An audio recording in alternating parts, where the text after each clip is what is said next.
That's what he used to say. But I wish there was. They have like a public liaison, but he's just like a liaison. I don't know what to say. We had to fight, for instance, even to get them to send us a hard copy of the permits. And when you live in a community like ours, people don't have computers, they don't have internet. You've got a library at this point that's open 2 days a week because of the state budget cuts. And so to actually have access to the documents that you need that are kept 2.5 hours away from you in Columbus, in a format that's actually appropriate for people to review, we had to fight for 6 months to get them to set up a public repository in our library. And so we've had ongoing, it's been a struggle. It's been a real struggle. I would like to find allies. If you have ideas, I'm open to suggestion. Allies are good. Well, I was just kind of wondering, because I know that, you know, when issues become big, they kind of develop groups within the EPA. For example, I was working with like the Chesapeake Bay group last summer, and I know the people who head up the Chesapeake Bay group are really, really strong advocates, and they're actually, you know, they're pushing back against Lisa Jackson, trying to get her and they're working for the EPA. But I was just wondering if there was anything like that. If there is, I'm not in the know. But I'm really glad to hear that, because we need those kind of allies. It just floors me they can bring this stuff out and dump it on us, literally, just dump it on us, because Southern Ohio is really hilly, and when they dump it on the roads, it doesn't stay there. People drive over it with their cars and it crushes down. Like, that's pretty small, those chunks that we were passing around. I've seen it as big as my fist. And so by the time it crushes down, it goes in the surface water and in your pastures and your gardens and everything else. It's got to stop. So I'm glad to hear there's people there fighting for us. So is AMP Ohio the biggest owner of the plants? American Electric Power is. AMP Ohio wanted to build, it was like a 960 megawatt facility, and that's the one that went under. And I think at this point I would like to see them become our biggest ally, because there's still people out there that need electricity. And so if they can't build coal, I'd rather see them go in a different direction than natural gas, because we've seen what happens with fracking. You know, so I think that we should make them our new best friend. That's my opinion. But AEP, they own Mountaineer, Phillips Bourne, and Gavin, the two on the West Virginia side of the river, and one of them at Cheshire.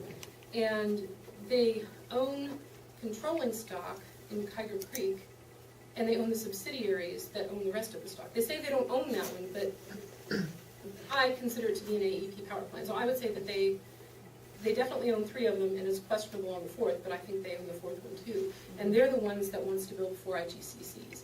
They want to build one in West Virginia, one in Ohio, and then they said within 10 years they want to build a second one beside each of those for a total of 2,400 megawatts. And when FutureGen, which was another one that wanted to site there, had started the first carbon capture and sequestration test site, I organized a community tour, and it was just me and an EJ coordinator. And I remember they had the Department of Energy there, they had AEP there, they had, like, all the guys were there, and the first words out of the AEP person's mouth, he said, "So tell me, are there any environmentalists around here?" And I said no, and they didn't know. I couldn't even get on that plant site at this point. They would not even let me near. But I got to talk to the head scientist from Battelle, whose job it was to determine the rate and the volume that they could inject without destroying the rock that they were trying to sequester this under. At that point, they had destroyed 2 out of 3 layers of the rock. And it was shortly after that they said they were not willing to assume the risk of inducing seismic activity, and they abandoned it. But what he said to me while I was there on site was that, I said, "So what would this thing look like if you end up doing this?" And he said, "Well, ideally, we'd build a whole lot of power plants around the site, because they don't want to have to compress and pump that ammonia-treated carbon very far, because the farther you do that, the more coal it takes to make more electricity to pump it farther.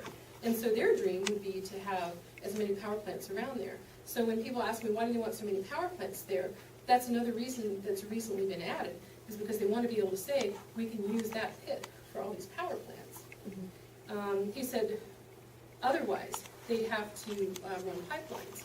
And they actually just had, I just closed it out, so I was looking at it, they've just proposed eminent domain in Kentucky to run CCS lines. And if that leaks, I don't know what would happen. I don't think they know what would happen. I know that when they had a big, just like a natural carbon leak in Africa, that it killed like villages of people and cows. It was like everything died. Anything that was dependent on oxygen died because carbon displaces oxygen. And they wouldn't even give us monitors. When I looked at that first permit that they had, I went down to the office in the DEP, which is the equivalent of our state EPA, and I looked at the maps and the things that they had. And they had this big purple circle drawing that took a lot of our village into account. And so they had to have signed waivers for pore space rights. It's like pole rights, only in this case it's to inject something and leave it instead of remove it. And there were no waivers. And I asked the guy that was working on the permit, I said, where's the waivers? Because I asked for all the documents that go with this. And he said, oh, we didn't ask them for that. AEP's got those. Fox in the hen house. You know, and I knew they hadn't been on our side of the river asking anybody that. And so I took it up to our Ohio EPA and I said, you know, we need a hearing here. This is going to impact us. And so what they did after reviewing it for like 3 months is they took their pencil and they drew that circle smaller and said, there, you won't be impacted. And they were going to put monitors on the West Virginia side of the river, and in the permit it said they were going to have to operate those for not only while they were injecting, but for 20 years post-injection to determine the distance and the direction that the plume traveled under the ground. But they wouldn't put any monitors on our side of the circle. And I said, why aren't we getting any monitors? And they said, oh, it won't go that way. I said, what have you put 10,000 feet under the ground to keep it going from this way? And they said, nothing. And I said, well, then how do you know it won't go this way? It just won't go that way. That's all they kept saying was, it won't go that way. And so we didn't get any monitors. So if it goes this way, who knows? And they haven't got pore space rights waivers signed. And they also gave them an emergency response system on that side of the river, and we have nothing. And like I said, the closest hospital is 45 minutes away driving the speed limit. So with this expansion project they want to do, I would dearly love to find some attorneys on pore space rights and on protection for people in a separate EPA region in Ohio who have an Ohio problem. Because it seems like their whole method of operating is just denial. It won't go that way. Yes? One of the things that I found interesting about your story, and correct me if I'm wrong, but it seems like, you know, whether it's the construction workers who are heckling you, or the mayor, or the legal system, it seems like a lot of the most virulent opposition to reform came from within the communities that are being most affected. So it's like, yeah, why? What are the reasons for They're that? afraid. The little bit of money that's in Meigs County is old people money. And if I were going to pick an issue not to work on, it would be on coal. I mean, really, if I wanted to be an environmentalist, which I don't, I would say I'm not touching coal with a 10-foot pole. Because we're living in a state where 90% of our electricity comes from coal. And so you're challenging power at every possible level. Politically, you know, in terms of what everything runs on. A lot of people say, well, if we could just stop mountaintop removal, or if we could just stop this, and I'm saying, no, we have to change the market, because as long as they need it, they own the legal system. You know, they'll do whatever they have to. They'll claim eminent domain. They'll do whatever they need to get what they want, until we change the party.